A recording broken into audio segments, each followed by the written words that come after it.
We have the perfect guest to unpack this news. Here with us for more is Nancy Tengler. She is Laffer Tengler Investments CEO. She owns both Starbucks and Chipotle stock, and that's such a great setup, Nancy. When you think about the news today, what's your reaction as a shareholder in both companies? Well, as I've told you before, Katie, investing is like being in a perpetual state of dissatisfaction. So I cheered at the Starbucks news and on the Starbucks side because the stock has been a colossal disappointment, as has Laxman. I'm sorry to say that. And so it was great to see the board take action, though they had to be prodded, of course, by activist investors.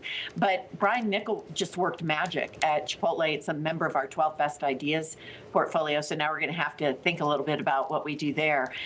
But he did all the right things and really drove the company through the use of Chipotle lanes, through the use of digitization, where they now get over $1 million per store in digital orders. So he will fix Starbucks. I think that's the very good news.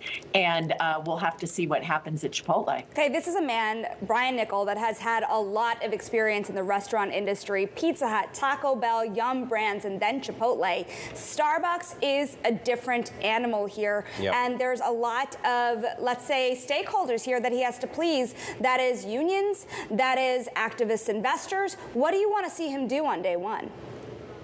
Well, I think the first thing he has to do is lay out his plan. And, there are just, you can make minor changes and have a profound impact on margins and growth.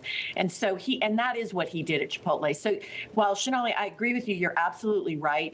This is a little bit more complex, but really when he took over at Chipotle, there were a lot of problems there too. And he knew what to do. We've talked to some insiders at Starbucks that said Laxman just didn't understand retailing, restaurant retailing, and he did not understand the Starbucks culture. I don't think Brian Niccol's going to make that mistake.